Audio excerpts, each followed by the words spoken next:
By this time, by the end of World War II, people who had come to Los Angeles were free of many of the social restrictions of home. They were in a new place. They were away from their families. They were able to reinvent themselves, a story that you see over and over and over again in Los Angeles.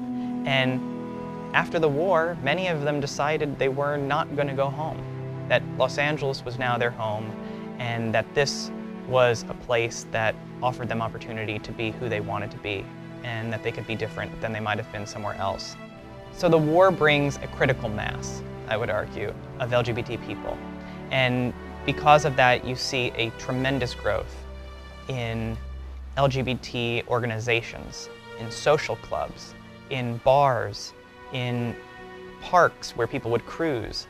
It becomes so much more commonplace. Though it's still not accepted, though much of it is still under the radar, there's an explosion of these sorts of activities and these sorts of venues that create the beginnings of a truly organized LGBT community. We went to the bar, we drank, we had a good time. Then there was some Hell's Angels in the bar. Oh. And unbeknownst to us, we were making friends with them. And there was nothing happened or anything. We left there and we went to the site of the run.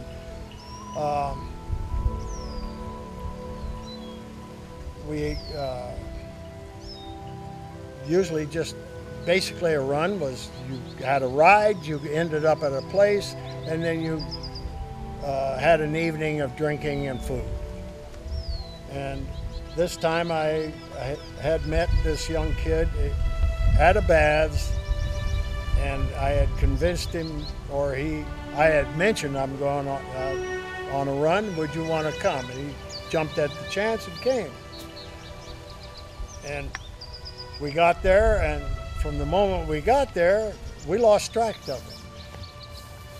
And the next morning when Jim and I had found a place to sleep, which was an old rotted out car in the back seat, and it was kind of misty that night and it was dry. Well, the rest of the party was in the house, and Mike, the kid I took there, decided that he was going to have a good time, and he did. He more or less went through the whole place. I heard stories about him the next day, about him hanging from a chandelier and everything else. But he evidently, he was the show of the party.